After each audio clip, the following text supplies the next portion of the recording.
Que s'est-il passé dans la tête de Michaël Harpon? Qu'est-ce qui a bien pu pousser ce père de famille à tuer 4 de ses collègues de travail à la préfecture de police de Paris jeudi dernier?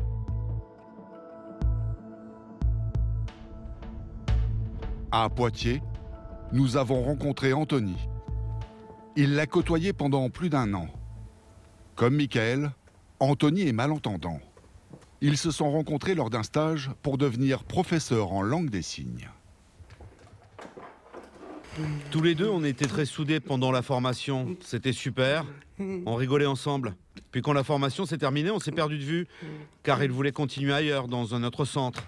C'est dommage, je l'aimais bien. C'était en 2009. Selon Anthony, cette formation est une pause dans la vie professionnelle de Michaël. Il rêve de devenir professeur en langue des signes pour échanger enfin avec des gens qui le comprennent. À cette époque, Michaël Harpon travaille depuis 3 ans à la préfecture de police de Paris, comme informaticien à la direction du renseignement. Un service prestigieux, mais il semble que son handicap l'isole de toute vie sociale avec ses collègues. Pendant la formation, on a tous parlé de nos problèmes au travail. Michaël racontait qu'il ne communiquait avec personne, qu'il n'avait pas de relation avec ses collègues. Subissait-il des moqueries? Il ne parlait pas de moqueries ou de mots méchants. Il disait juste qu'il ne discutait avec personne, qu'il restait devant son ordinateur à travailler toute la journée. Après sa formation, 1 an plus tard, Michaël réintègre la préfecture de police de Paris. Il y retrouve son poste d'informaticien à la brigade du renseignement, mais aussi les problèmes relationnels avec certains collègues. Rien n'a changé. Sa frustration grandit d'autant plus que sa surdité l'empêcherait d'avoir une promotion. Avec le temps, sa rancœur augmente. Sur les réseaux sociaux, il poste des photos avec un poing levé et légende « Deaf Power, le pouvoir aux sourds ». Est-ce à ce moment-là qu'il commence à se tourner vers un islam plus radical? L'homme s'est converti il y a une dizaine d'années. En 2014, Michaël a épousé Ilham Edibès, une Marocaine pratiquante et malentendante comme lui. La jeune femme a grandi à Poitiers, dans cette cité, où vit encore une partie de sa famille. Nous avons réussi à joindre sa maman par téléphone. Elle ne comprend pas ce qui a pu se passer. Allô? Bonjour madame, je suis journaliste et j'aurais aimé parler de votre fille et de Michaël. Non,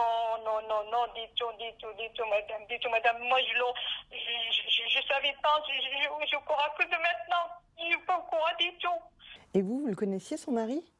Écoute, madame, parce que j'ai très mal, je ne peux pas te parler, je te promets que je ne peux pas te parler, j'ai très mal.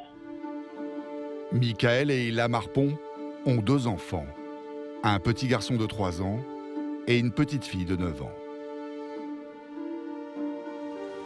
Le couple est installé à Gonesse, en banlieue parisienne. Dans leur résidence, les voisins sont sous le choc. Pour beaucoup, le couple ressemblait à monsieur et madame tout-le-monde. C'était quelqu'un de très ordinaire. Hein. Rien ne laissait à penser qu'il y avait un comportement anormal. Il était souvent souriant et très agréable et très courtois. Il n'y avait aucun souci avec cette personne. Et en tout cas, le voisinage, personne ne se plaignait de lui ou de sa famille. Ou les enfants bien élevés, il les faisait souvent jouer à la trottinette dans la résidence. Voilà, c'était un papa ordinaire.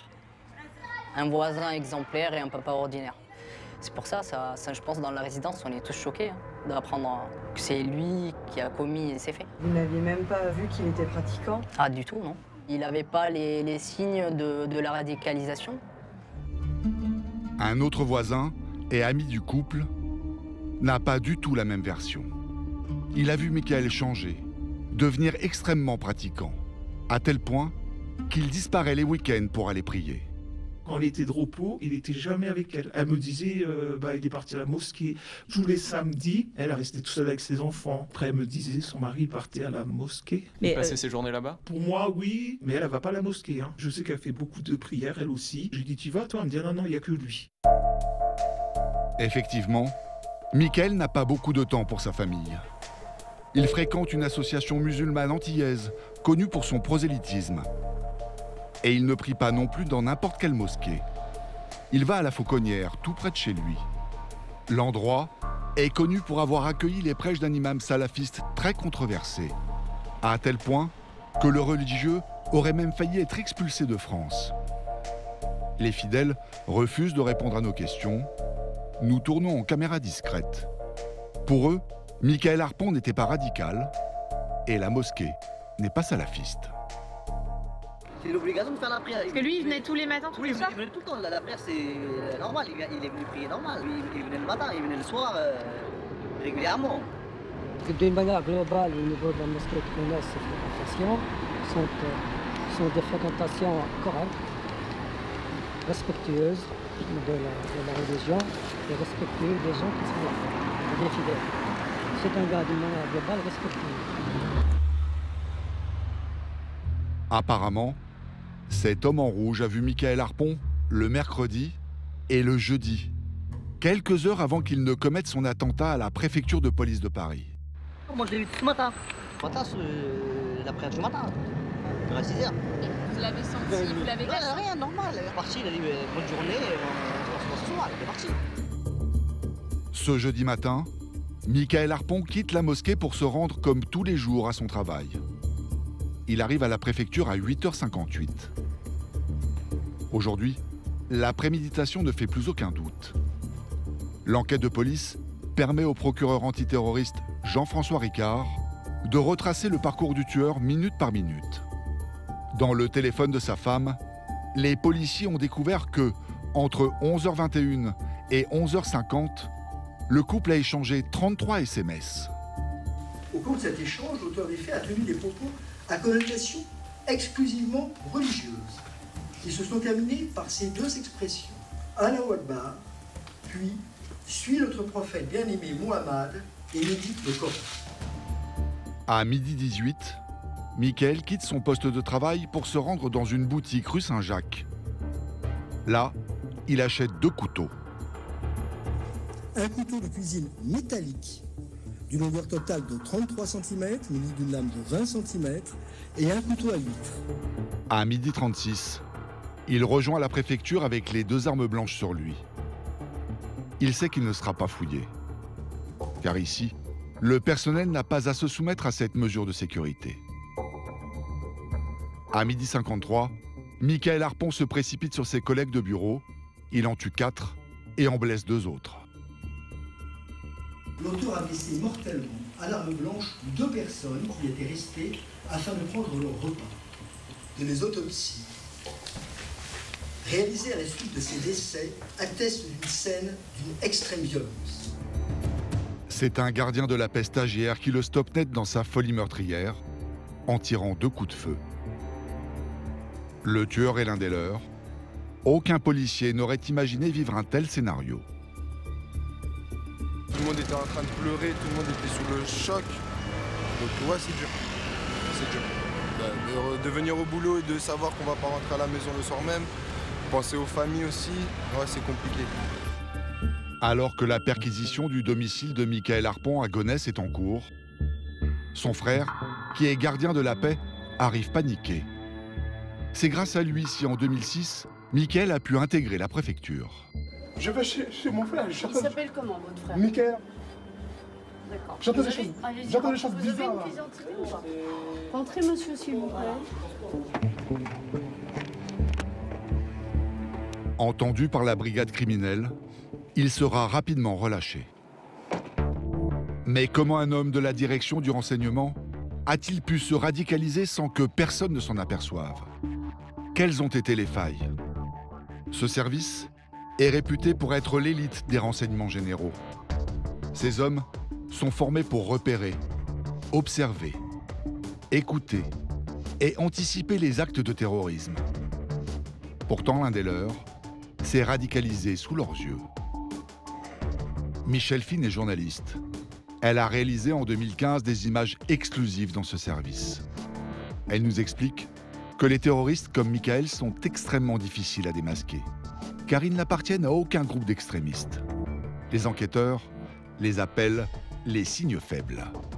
Ce qu'on appelle les signes faibles, c'est la terreur des services antiterroristes, parce qu'ils sont indétectables, très très difficiles à détecter. Ils ne vont pas rencontrer quelqu'un qui est suivi par le service antiterroriste, ils vont rester tout seuls dans leur coin, et avoir quelqu'un qui s'est islamisé et peut-être radicalisé à l'intérieur d'un service de lutte antiterroriste, c'est le scénario catastrophe pour eux.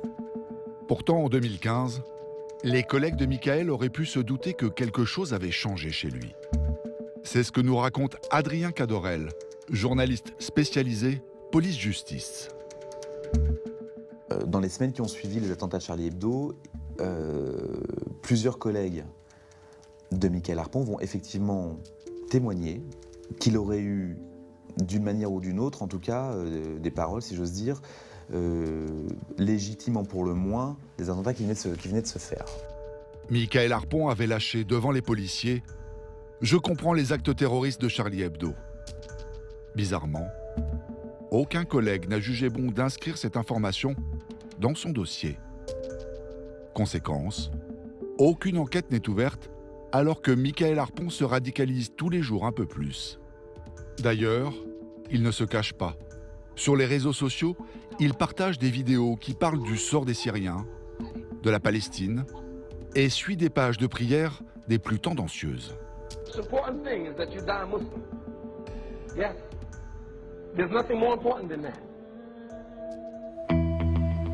Le futur terroriste est même passé au travers d'un autre radar. Tous les 5 ans, les employés habilités secret défense comme lui sont interrogés pour mesurer s'ils sont encore fiables. Sa dernière évaluation daterait de 2017. Et selon Adrien Cadorel, les agents n'ont rien détecté. Il a subi une enquête de personnalité qui consiste peu ou prou à s'assurer que lui-même et son entourage n'étaient pas soit en lien avec des gens qui étaient dans des sphères de radicalité idéologique, politique, religieuse. Voilà. Il n'y a jamais eu de problème par rapport à ça. Il n'a jamais été fiché parce qu'on n'a jamais décelé chez lui, en tout cas, de problématiques. Mickaël Harpon avait accès à des milliers de données confidentielles, comme les noms et les adresses des policiers. Maintenant, les enquêteurs vont devoir découvrir s'il ne les a pas transmises à de futurs terroristes. C'est la hantise d'Éric Roman, à la tête du syndicat Police en colère. La première crainte, c'est nos collègues dont effectivement l'identité, la localisation a pu être donnée à des services étrangers ou à d'autres personnes radicalisées qui seraient en route pour aller à leur domicile, comme cela s'est passé à Magnanville. Donc ça, c'est la première crainte qu'on a. Magnanville, souvenez-vous, en 2017, un couple de policiers est tué à coups de couteau à son domicile par un terroriste. Dans les affaires du tueur, les enquêteurs font une découverte qui leur fait froid dans le dos. Sur une clé USB sont enregistrés les 2626 noms des hommes de la Direction centrale des renseignements généraux. Tant qu'on n'a pas une idée de la fuite possible et de son étendue, il faut préparer le pire. Nos services, quand on est dans le renseignement, on imagine toujours le pire. Selon Éric Roman, les forces de l'ordre n'en ont pas fini avec ce qu'ils appellent les signes faibles. Il y aurait aujourd'hui une vingtaine de policiers et une dizaine de gendarmes radicalisés en France.